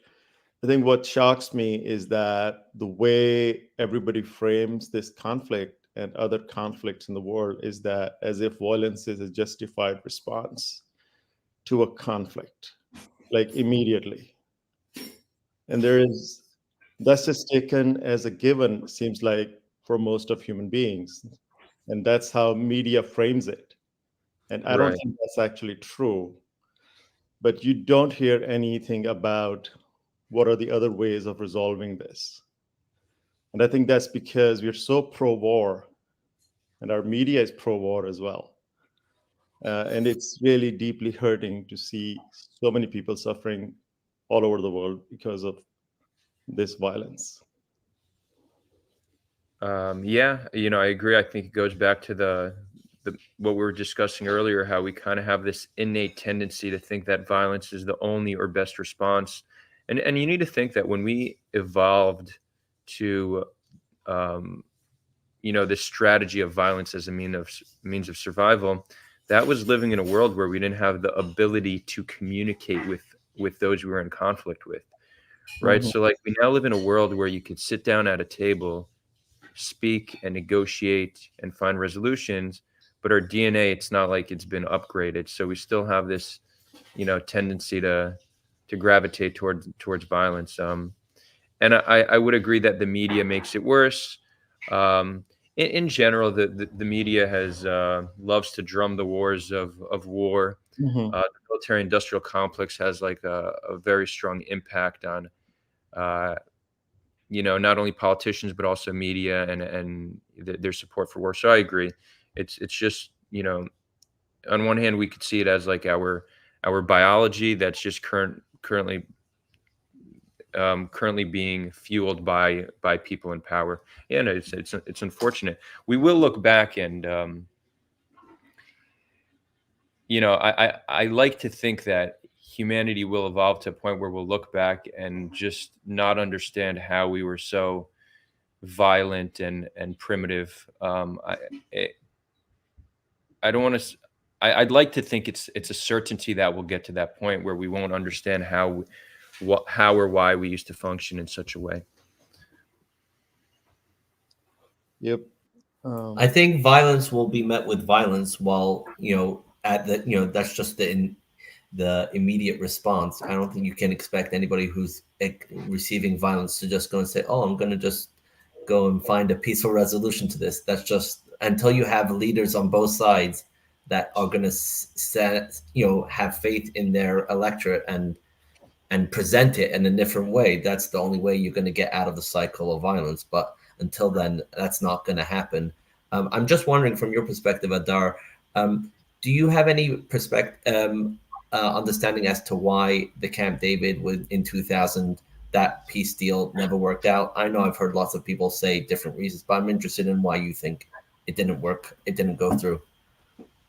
Yeah, before I answer that, I just want to acknowledge just a few audience questions. So Ari Klein asks, is this wrapping up or is there still a way to join? So we're not going to be adding anybody else today, but we'll probably do another one next week. So we'd love to have you on, Ari.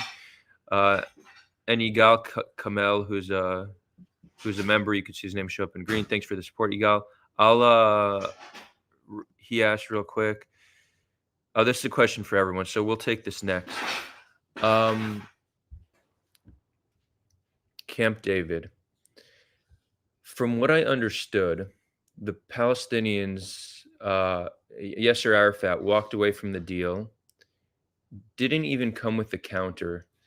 And from what I've understood, why Palestinians viewed it as a bad deal is because while it presented two states and 90 somewhat percent of the land with land swaps, um, it still didn't give Palestinians a truly sovereign state.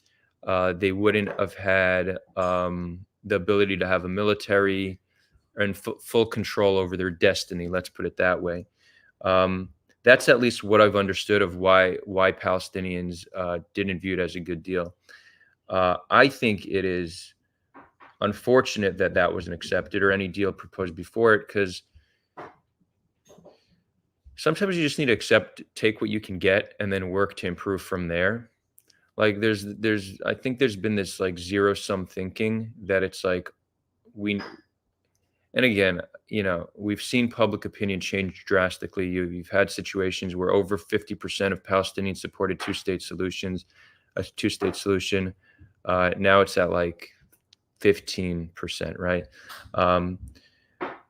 But there's been a large segment of the population, and often this is the more radical segment of the population, that has really been zero sum. It's we want it all, and we won't accept any resolution that doesn't give us all of it. And sometimes when you fight for all of it, you end up with none of it, right? So I think that I think that it would be wise to pretty much accept almost any deal that will improve the lives of Palestinians and give them some form of self-determination, and then work within that system to continue to improve their conditions through primarily political nonviolent means. I think that's probably, and interestingly, Israel had a similar strategy in the early Zionist movement. They're like, yeah, we'll accept any piece of land the UN gives us, we'll take, and then we'll look for ways to get more. Even like Ben Gurion had said something similar to this in some of his early writings. He wanted to do it through like economic expansion, but then when the 48 war broke out, that was seen as a way to secure more land. But it started with just saying, we'll take whatever we can get and work from there. I'm not suggesting Palestinians accept two states and then fight to get more land. But I think generally speaking, you should take what you can get and try to build from there. Because sometimes if you try for everything, you could end up with nothing. And that's not what we want to see. Does that answer your question? And by the way, I'm not an like there's so much to cover on the conflict. There's many areas of the conflict where I'm by no means an expert, right? Like the history I haven't studied extensively. Yeah, I certainly know it better than the average person, but I don't think I'm some like historian on Israel Palestine. And even a lot of the peace agreements, I haven't really gone very deep into them. The area where I have put most of my emphasis on, and again, I don't do this full time. I'm building a company and community. Shout out Grateful Giraffes. But in the limited time I spent on this, my focus has always been more about narratives, right? How each side sees one another, and the role the other plays in their narrative, and ways to try to bridge that divide. So the area of Israel Palestine where I feel like I'll put in quotations, an expert is narratives and trying to reconcile those narratives. All the other stuff, you'll definitely find better people who can give you a more thorough and in-depth understanding of that. I would just say, with regard to the two-state solution, I feel like the actual pre-67 borders, that's the easiest part of the two-state solution, like where to draw a border. The more contentious issues, and I think this is where Camp David exploded, was Jerusalem and refugees. And I think the Palestinian side is not prepared to go and negotiate on that, and neither is the Israeli side. And that's where that's where it's just going to always explode. And that's why a confederation is going to be better, I think. If you would have seen the map that was presented at Camp David, which it wasn't even publicized until many years later, I did a little share screen thing, and you can see that how Palestine was going to be chopped up in like 6 different little pieces.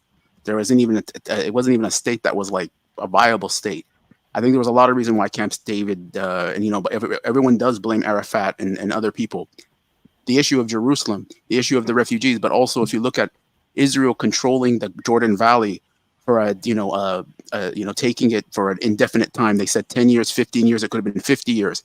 So, but the important thing to also realize is that Camp David evolved later into Taba with Ehud Barak. And Right. there was even a closer deal reached. And the reason why it failed was he was voted out of power when Ariel Sharon came to it and said, hey, we're going to scrap it. And this is a problem with every peace treaty, is that the Israeli public, they vote new leadership, and that new leadership comes and eradicates it. And the same thing that happened in 2008. Maybe they can say Mahmoud Abbas didn't accept it and stuff, but the thing is, these are negotiations. They go over, but then you get a new leadership, and the new leader, Netanyahu, comes and says, you know what? I don't know what you're talking about. Scraps it. Right. And No, I agree. did a little I agree shared that screen to show you the map of the 2000, the Camp David. And if you look at it, I don't think any person in their right mind would accept such a thing. It would have been crazy too. I agree that both sides, the Israeli side is not prepared to go and negotiate on XYZ, the Jordan Valley, Jerusalem, and the refugees, and the Palestinian side is not prepared to either negotiate on those. And even if the map even if you uprooted all of the settlements in the West Bank, it still would not go and resolve those three core issues. That there's just no negotiation really, and there's no consensus on either side to go and say, you know what, I'm going to stand up and do this. That's why I think, and also a two-state solution is almost not gonna. It's almost impossible that it can happen. 80%, 80% of the settlers live on 4% of the West Bank. So if we do a land swap, is something that's been presented many times. So 80%. We're talking about 100 challenging of all the issues. So we're talking about 120,000 settlers. So 120,000 people that either may be relocated, people who are subsidized, by the way, are stopping peace of, 15 million people. It's ridiculous when you think about it. But my point is that that's not really the case. The easiest thing is the territory swaps. The hardest thing is Jerusalem, Jordan Valley, and refugees. And neither side is going to compromise on that, according to my best observation. Yeah, but even Mahmoud Abbas, President Mahmoud Abbas is from Safad in the north. And he even said it himself. He goes, I know I'm never going to return back to my city of my origin. It's been accepted. Palestinians have accepted this. So, guys, because I do want to wrap it up soon, and we still have Life SB and Connor haven't spoken. I want to give them the opportunity. But Justin and Juice Cap, if you two are interested in maybe we could schedule another stream where it's just the two of you, happy to moderate, and then you guys can really go deep on these issues, because I think you both have good perspectives, and I think it'd be an interesting conversation. So if you're interested, let me know and we could set that up. Sure. Cool. Who do we lose? Oh, Faraz, thanks for joining us. And by the way, who did I put on a timeout? Starhopper, it's good to still see you here, but if you're going to say they're not humans, they're demons, you're just going to get banned. So start acting like a human. Life SB, what's up? How are you guys? Thanks for joining. So basically, I had one thing I'd like to share from my experience from the past 2 months, and the second is kind of a thought process I've been going through. So first of all, the first thing is, while I was talking to whether it was Palestinian counterparts or other friends and people I know from Arab and Muslim countries, I've noticed that my conversation with Palestinians was a lot more productive and a lot more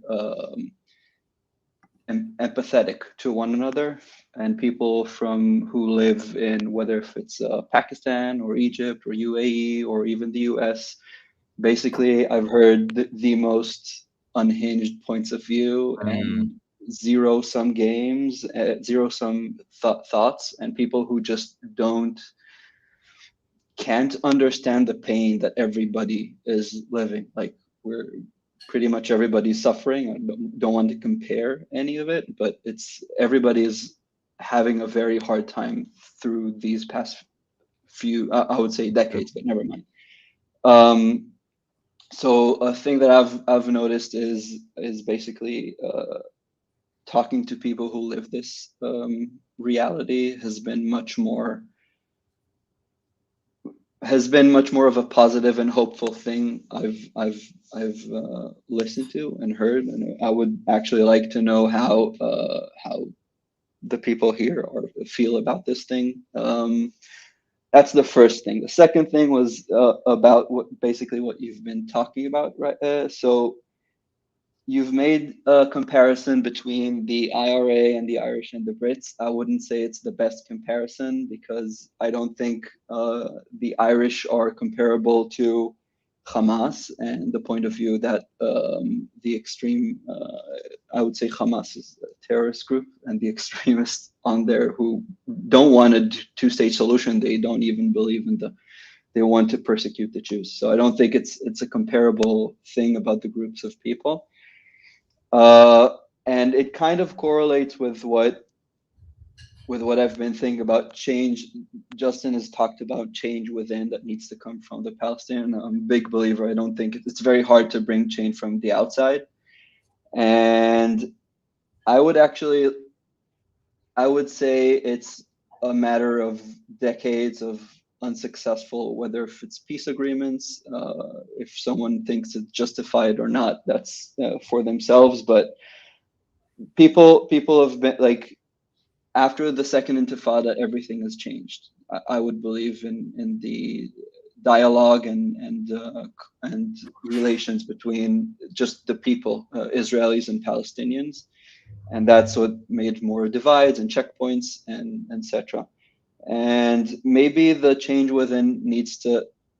I would think that UNRWA has probably failed, whether if it's mostly more in the Gaza Strip, where people seem to be a lot more radicalized.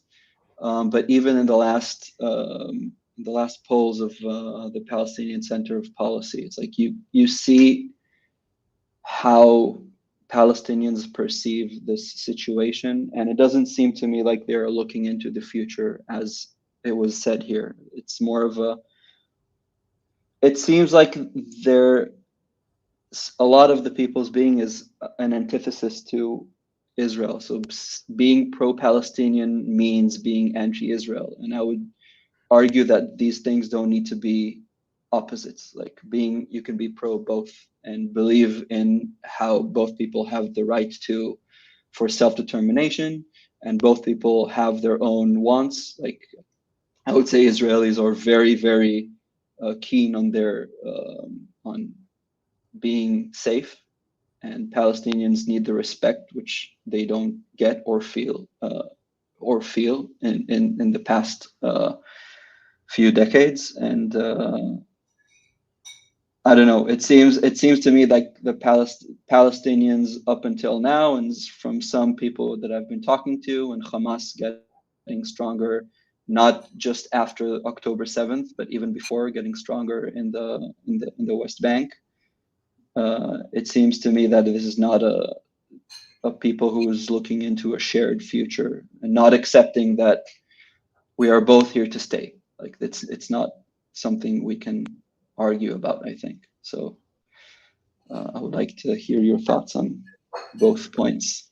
Yeah, sure. So the first one, just to make sure I fully understood, the first one was that you've noticed that often external actors, so people who don't actually have skin in the game, are sometimes the most extreme positions when it comes to the conflict?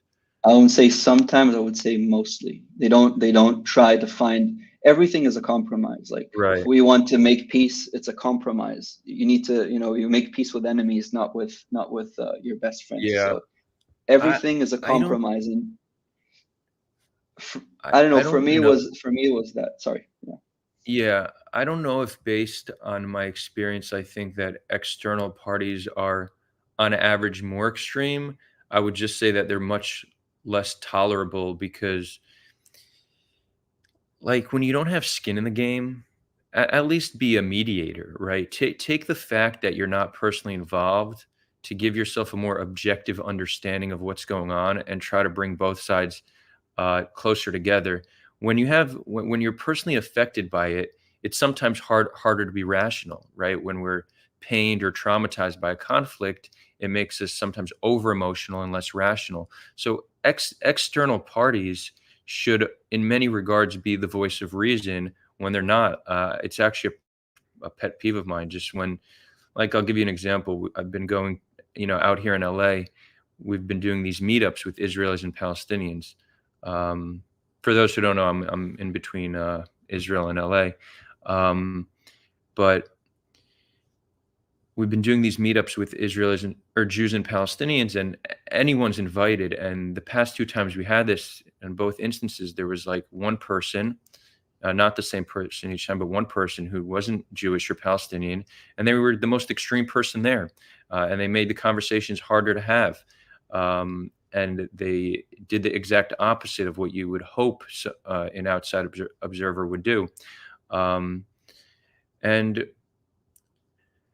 I think that the social justice movements in the West these days have really deteriorated into it's really just all about like virtue signaling and being part of like It's a like what's currency. cool.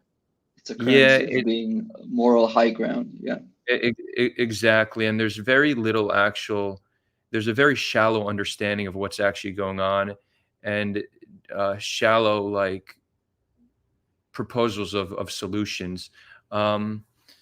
So you have like many activists on the West right now. It's not they're done with 2 states. It's not 2 states. That's an injustice. It's all about the dismantling of the state of Israel. But all they're doing is fueling these narratives that ultimately just more further radicalize the Israeli population. Right? When Israelis see that the world is calling for their destruction, they view that as a call for genocide. Now, activists in the West, they'll say, no, it's not a call for genocide. It's a call for equality. But Israelis, who are the ones who have everything to lose from this, are very concerned that no Israel means no protection. And they have very good reason to believe that. So these calls for the destruction of Israel, which has become mainstream in Western activism, does nothing but further make turn Israelis into hardliners that think violence and defense is the only way forward. So you're seeing how they're just fanning the flames with solutions that aren't even on the table. They're not relevant, but this is what they talk about. It just shows how out of touch they are with reality. And let me just give you another example that's not connected to Israel-Palestine, but it's the same culture of social justice. During the George Floyd protests, if you look at the primary policy position that was being pushed, it was defund the police or abolish the police. This is what people were talking about. When you actually poll Americans and see how they feel about defunding the police, there's very tiny support for this position. Even amongst Black Americans, the majority of Black Americans do not support defunding the police.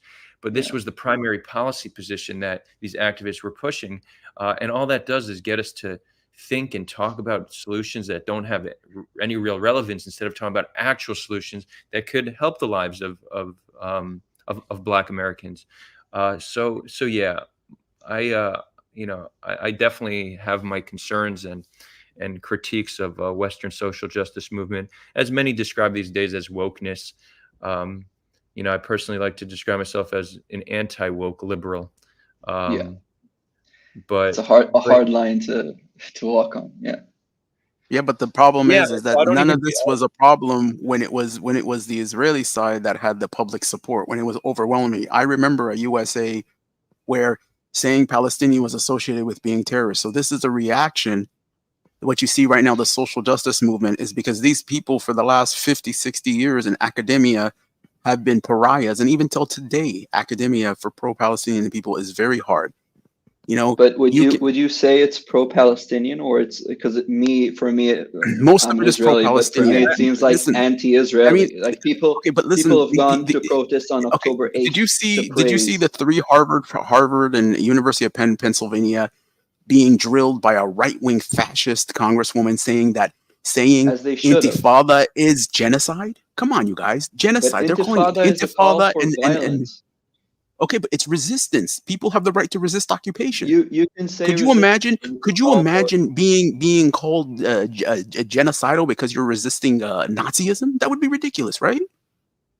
That's You what we're can't see being called, by the people way. living Like under that. occupation. So Yeah. Intifada, Wait. yeah, who called you That's what that? Israelis are being called.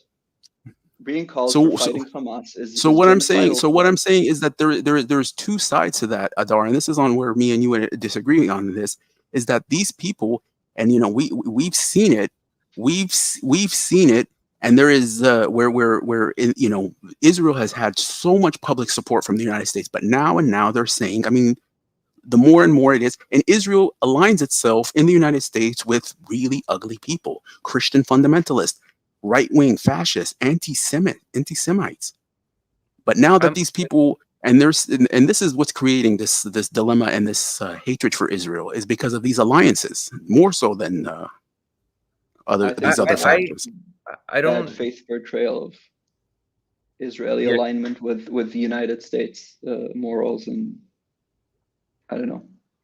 Morals of a country that went to war with Afghanistan and Iraq on false pretenses and killed hundreds of thousands of people. And I mean, come on, what moral are you talking about? What morality? Yeah, I think it's more. I don't think America's foreign policy considerations are moral. I think they're generally, that have some geopolitical consideration. How do they increase their sphere of influence to as many nations as possible? But I think it's a separate conversation, Justin. What you're saying about challenges that the pro-Palestine movement faces in academia, I don't think what we're seeing is actually a response to that. I think that there's like what's known as woke social justice just has a very simplistic and in many times incoherent worldview, but it's very much oppressed versus oppressor. So the one who has the one who's stronger is generally going to be the bad guy. The one who's weaker will be the good guy. And based on this simplistic worldview, oppressed versus oppressor, you can attribute different expectations for each group. So if you are the oppressor, anything you do, accountability is extremely important. You need to be held accountable, whether it's an action an individual takes or an institution or a state takes. But if you're in the oppressed, no matter what you do, that is okay, because you need to understand that your actions are a result of your environment, which is interesting because this worldview almost attributes greater level of agency to those who are in the oppressive class. So again, let's take a step back from Israel, Palestine, and look at like white Americans and Black Americans. So let's say you're a white American and you say something that's racist, or maybe you misgender somebody, and maybe it doesn't even come from a place of malice. It comes from a place of ignorance. People will call for your cancellation and call you horrible names and have very little empathy towards what it is in your life that led you to that to that conclusion. But if you're a Black American and let's say you do something maybe a bit worse than saying something racist, maybe you loot a store during one of these protests, they'll say, well, we need to understand that they're just acting, they're acting out because of their environmental conditions. In doing so, you actually are attributing more agency to white people than to Black people, which is extremely racist. So it's interesting that that's kind of how common that is in this movement. Now, in reality, the truth is somewhere in between. Accountability is essential in any society. We need to understand that actions have consequences, and good actions should be praised while bad actions should be condemned. This is important for any healthy functioning society. But also, we need to understand that the actions people take, whether good or bad, are very much dependent on their experience, on their upbringing, on their environmental conditions. But this is true across the board. A white racist isn't born racist. Something in their life went wrong to turn them into a racist. So we need accountability. It doesn't matter where you are in this hierarchy of oppression that is oftentimes just, made up or very subjective. All people, doesn't matter who you are, your actions are often a result of your experience, which we should have an understanding for that, but at the same time acknowledge that accountability is essential. So there's a middle ground here that very clearly is the best way for a healthy functioning society. So I think that's really what we're seeing. We're seeing woke social justice applied to Israel Palestine, and it's just the same incoherent bullshit.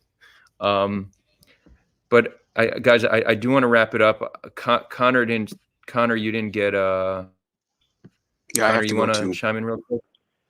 Yeah, I have a question I can ask.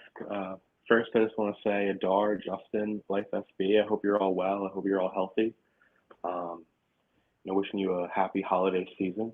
But my main question, kind of a simple one, really like a 4-word question or a 5-word question.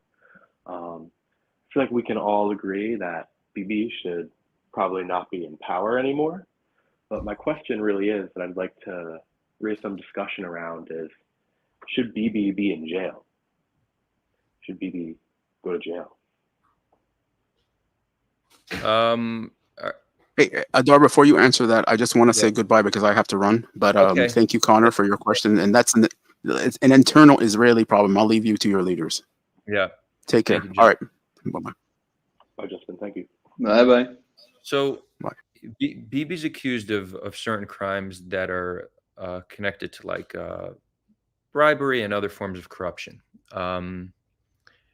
But I don't think that's what you're asking about. I think you're asking if he should be in jail for war crimes against Palestinians.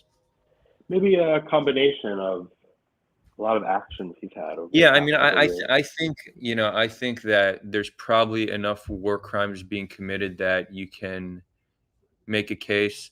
I personally don't care. I just want him gone. I don't, whether he sits in jail or not, to me is less important.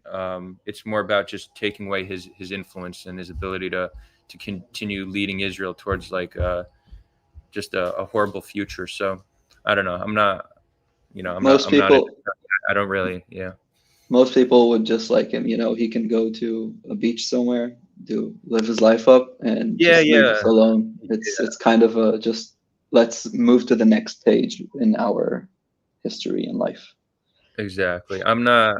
I don't care much for retribution. I'm interested in solutions. So let's get him out. But I do wonder what like some attorney for international law would say based on their assessment. I'm not sure. But there are without a doubt war crimes being committed in Gaza, perhaps even daily. It's hard to know day to day what's going on, but I say that with relatively high confidence. Anyways, so Igal, I did tell you I would answer your question, and the reason I'm prioritizing you is because you're a member. So thanks for your support. Igal asked if, given a reasonable, hold on, let me try to pull it up so I don't botch it. Dun, dun, dun.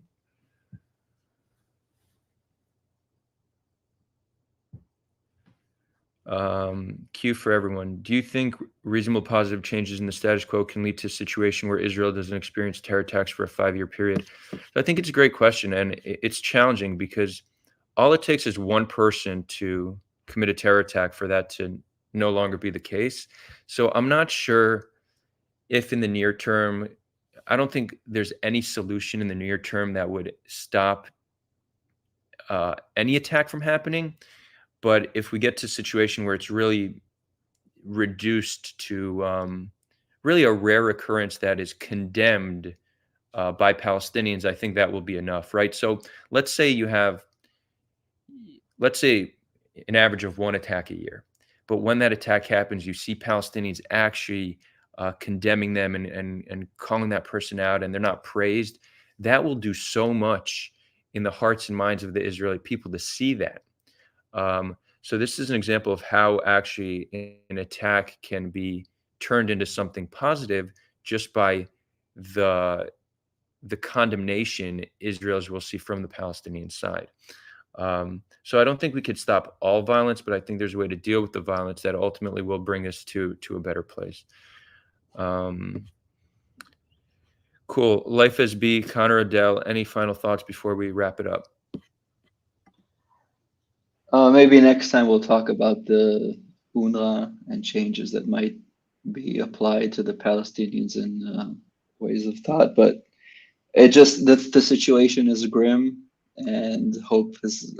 I don't think I've lived in a state where hope has been lower than now. Right. But hopefully, time and maybe this horrible situation will lead to people looking at things in a different perspective and maybe trying to find a more palpable and solution to this situation, even if it's for a period of time, but something that we can build on to the next stages of our Amen, us living brother. one next to another. Yeah. Amen. Thank you for sharing today. Thank you so much. Thank you, Adar. Appreciate Connor, you. appreciate that. You have any final thoughts? I suppose just, maybe we're 10 or 9 days away from the new year now. So kind of like looking into like the next year, like how long can this, of course, like on these live streams a lot, we discuss, the multiple decades long, like overarching conflict. But talking about this particular war, like how long is this going to last, because it seems if you look at most Israeli wars, they last a couple months or even shorter. So, is this going to go for 6 months, less, a whole year? Like, how long is this thing actually going to take? Like, how long is this going to go on for? And once it's over, like, will the outcome actually be? Will Hamas actually be like eliminated? Is that even possible? Is that even plausible? And if Hamas is eliminated, what does it look like? How does Gaza get redeveloped? Mm-hmm. These are all great questions, and I don't think there's clear answers to yet. I think it's something that sudden change is sometimes hard to see, like when it's coming. Like the world could be a completely different place in a week from now, and it's not something we could foresee. So I could see a situation where even it's done within a few weeks, but I could also see a situation where there's many more months of this. And it's hard to know. I guess at this point, all we could really do is hope that there's an end to the violence soon enough, and that when all is said and done, we're at a better place than we were prior. I mean, we're certainly not in a better place if you lost a loved one.